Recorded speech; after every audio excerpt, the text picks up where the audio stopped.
44 օր հանրությանը կերակրում էին հաղթելու ենք թեզով։ Մի թեզ, որ իհարկե չափազանց գոտեպնդող էր այդ օրերին, ես ինքս եթերից այդ բառը ասելիս ամեն անգամ փորձում էի հավատալ, որ հաղթելու ենք, ապավինելով հայ զինվորին, հայ բանակին այնուամենայնիվ կամ նրան ինչ որ դրանից մնացել էր։ Զեկույցը եթե թողնենք մի կողմ, որի մասին հետո հայտնի դարձավ։ Դուք ինքներդ հաստատ կապի մեջ էիք եւ Ստեփանակերտ եւ գուցե ուրիշ աղբյուրներ էլ ունեիք։ Որ պահին 44 օրերի ընթացքում հասկացաք, որ չենք հաղթելու։ Երրորդ օրը ես Ղարաբաղում էի եւ այնինչ տեսել եմ ինձ բերել է 1-2 օրվա ընթացքում համոզմունքի, որ այս պատերազմում մենք պարտվելու ենք։ Եվ իմ գնալուց հետո 2 շաբաթ ես մնացել եմ Ղարաբաղում, ամեն օր Արկադի Ղուկասյանի եւ Բակո Սահակյանի միջոցով փորձում էի հորդորել Արայիկ Հարությունյանին, որ անեն ամեն ինչ պատերազմը կանգնեցնելու համար։ Ակնհայտ էր, որ մենք պարտվում ենք։ Ինքը հակված չէր, թե ինչն էր։ Չէր կարողանում կապի դուրս գալ։ Չէ, կապը իրենց մոտ օրը մի քանի անգամ էր, նույնիսկ ես առաջարկեցի այն ժամանակ հանդիպենք նախկին նախագաներով եւ ներկա նախագահով, թեկուզ Արայիկ Հարությունյանի նկատմամբ իմ վերաբերմունքս հայտնի է։ Ինքը չպետք է հայտնվեր այնտեղ նախագահի պաշտոնում, բայց այնուամենայնիվ ես ինքս գնացի, ես ինքս դա առաջարկեցի եւ ես ունեի կոնկրետ պլան գործողությունների, թե ինչ է պետք անել։ Ինչ պլան էր, դա կարող եք հիմա ասել։ Պաշտպանությունը կազմակերպելու տեսանկյունից շատ կոնկրետ առաջարկներ էր եւ զուգահեռ իհարկե անել ամեն ինչ օր առաջ պատերազմը կանգնեցնելու համար։ Ինքը մերժեց։ Չուզեց հանդիպել եւ Բակո Սահակյանի միջոցով փոխանցեց հետեւյալը. եթե ես հանդիպեմ Քոչարյանի հետ, ինձ Հայաստանի վարչապետը ուտելու է։ Ուղղակի իր բառը։ Ինձ կուտի։ Հիմա սա է, ուրեմն այն ժամանակ Ադրբեջանից ավելի քիչ էին վախենում պատերազմի ժամանակ, քան տվյալ դեպքում իմ հետ հանդիպել եւ քննարկելու հանգամանք։ Ուրեմն սա արտարոց էր։ Հիմա ինչու իմ տպավորությունը այնպեսին էր, որ մենք պարտվում ենք։ Ես չի տեսնում նորմալ կառավարում բանակի ուղղակի չկար, որովհետև միջև այդ այնպիսի փոփոխություններ էր կատարվել հրամանատարական կազմում եւ առանցքային պաշտոններում նշանակվել են մարդիկ, որոնց հագով չէր այս պատերազմը։ Սա ակնհայտ երևում էր։ Իսկ կադրային քաղաքականությունը հետեւյալն էր, ինքը չէր վստահում բանակին եւ ուզում էր բանակում կարևոր պաշտոնների վրա ունենալ լոյալ մարդկանց։ Իսկ լոյալ գեներալը կամ լոյալ բարձրաստիճան սպա միշտ չի, որ այն սպան է, որը ունի բավարար հմտություններ պատերազմում հաղթանակ ունենալու համար։ Համատարած կադրային փոփոխություններ եւ հիմքում միայն եղել է լոյալությունը։ Վատեր ընդհանրապես բանակի մատակարարման հետ կապված ուղղակի բոլոր հարցերը, բոլոր անխտիր։ Միջպատերազմ հայտարարվել էր, որ օդը փակ է, չէ՞, եթե չեմ սխալվում։ Ստեփանակերտի օդը փակ է, Արայիկ Հարությունյանն էր ասել։ Բացարձակապես այդպես չէր։ Բացարձակապես։ Եվ կար եւս մի շարք հանգամանքներ, ես կցանկանայի նշել ամենից կարևոր հանգամանքներից մեկը, դա այն խայտառակ մոբիլիզացիան էր, որը արվեց Հայաստանի Հանրապետությունում։ Լավ չանեին ընդհանրապես ոչինչ բան, քան անեին։ Մարդկանց հավաքում էին եւ երրորդ օրը այդ մարդիկ հայտնվում էին առաջնագծում։ Ձևավորվում էր ոչ թե համալրման էին գնում ներկա զորամիավորումները, օրինակ գումարտակները, այլ նոր միավորումներ էին ստեղծում եւ ուղարկում ռազմաճակատ երրորդ օրը։ Մարդուժի պակաս կար գուցե։ Ոչ, այդ նույն մարդուժը պետք է համալրեին ներկա ստորաբաժանումները։ Իրեն գնացին լրիվ այլ ճանապարհով։ Դա էլ է ճանապարհ, բայց այդ դեպքում դու առնվազն 2-3 շաբաթ պետք է մարտական ներդաշնակություն ապահովես։ Իմ հարազատները զորակոչվել են, օրինակ, շատ մոտ հարազատներից մեկը պատերազմի երրորդ օրը հայտնվել է առաջնագծում մի ասենց վաշտում, որտեղ ոչ մեկին չէր ճանաչում ընդհանրապես։ Կա շատ պարզ բան, դու չես կարող անծանոթ մարդկանց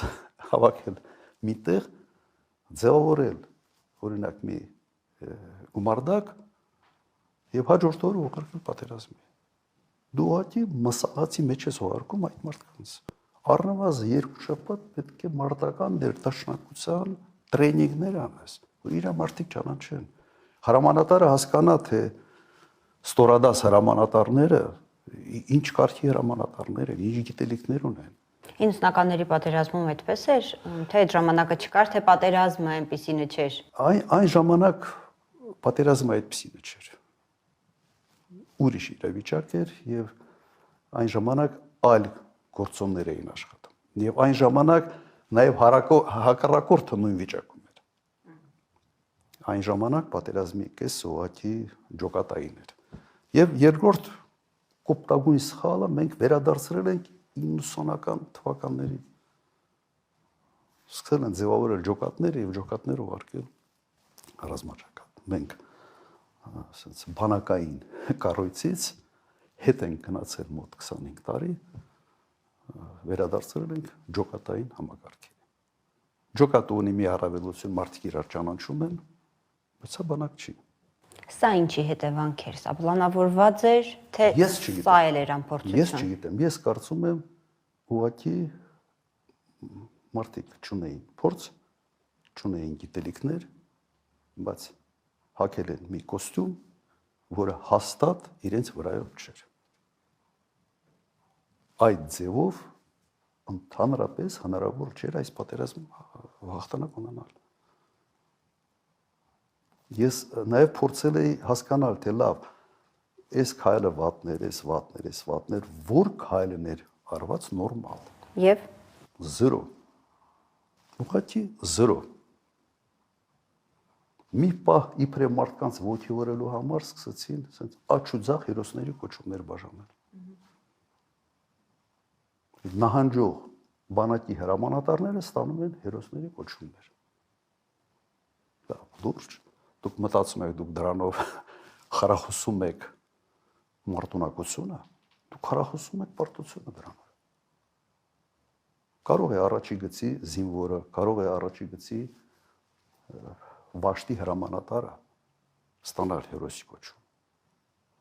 Բայց ուղղության պատասխանատուն, որը նահանջում է ամեն օր, ստանա հերոսի կոչում, դուք ի՞նչն եք խրախուսում։ Իսկ դուք նաև նշեցիք այն ստերի մասին, որոնք հնչում էին։ Այդ սուտը քայքայում էր բանակը։ Եվ այդ սուտը, ասեմ, իմ կարծիքով հիմնական պատճառն էր շատ մեծ քանակի դասալիկների։ Մարդիկ առաջի գծում տեսնում են ինչ է կատարվում, զանգում են իրենց հարազատներին, հարազատները ուրախ են, որ մենք հաղթում ենք։ Ասենց էսա գետաշենն ենք վերցնում։ Սա ավելի մեծ անվստահության մթնոլորտ ձևավորելու ուղղակի տարբերակ չկար։ Ես համեմատեմ առաջի պատերազմի հետ։ Երբեք սուտ ինֆորմացիա չի եղել։ Եթե կորցրել ենք մի շրջան կամ մի գյուղ, հայտարարել ենք, ասել ենք, բոլորը դա գիտեին դրա մասին։ Բայց ամբողջությամբ տեղեկատվական դաշտը Հայաստանը վերցնել կոնտրոլի տակ եւ 44 օր ստերով կերակրել մեր ժողովրդին, դա հանցագործություն էր։ Երևանում այդպես էլ մարդիկ, այսպես այդ տագնապի զգացողությունը չունեցան։ Նույնիսկ դիակներ էին ուժ բերում։ Այդ մեքենաներում սպայկայի հավաքում էին, չէին բերում, որ ստեղ շատ չտարածվի, որ այդ սուտը չբացահայտվի։ Ասեմ, պատերազմի լավ բառ չեմ միգուցե օգտագործում, բայց այդ պատերազմները, ասած մենեջմենտի կառավարման կարիք ունի։ Բոլոր ուղղություններով լացախողված էր։ Հիմա կրկնեմ, դա փորձի բացակայություններ, այլ քաոտիկ մտածելակերպի, երեկոյան մի բան մտածես, գիշերը մի ուրիշ բան անես, առավոտյան մի ուրիշ բան, դա բնորոշ է այսօրվա ղեկավարին եւ սա միայն քաոս էր ստեղծում բոլոր ուղղություններով։ Բոլոր։ Դուք 2 շաբաթ մոտավորապես Արցախում էիք։ Այո։ Մնացած օրերի ընթացքում որտեղ եք ու ինչ էիք անում եւ մասնավորապես փորձել եք արդյոք ռուսական կողմի հետ գուցե ինչ-որ բան խոսել, իրենք ինչ էին մտածում այդ օրերի ընթացքում։ Նայեք, ես վերադարձրել եմ Հայաստան մեկ պատճառով։ Մենք այնտեղ նստում ենք, հասկանում ենք, որ ուղղակի պիտանի չենք, որովհետեւ ոչ մեկ մեր կարիք չունի։ Իսկ մեր առաջարկը եղել ամեն մեկը մի ուղղություն վերցնի եւ փորձի այդ ուղղությամբ օգտակար լինի։ Ուղիղ 2 շաբաթ։ 2 շաբաթ փորձում էինք ինչ որ փորձում էիք ելով էր ձեզ հետ։ Նախկին նախագահները։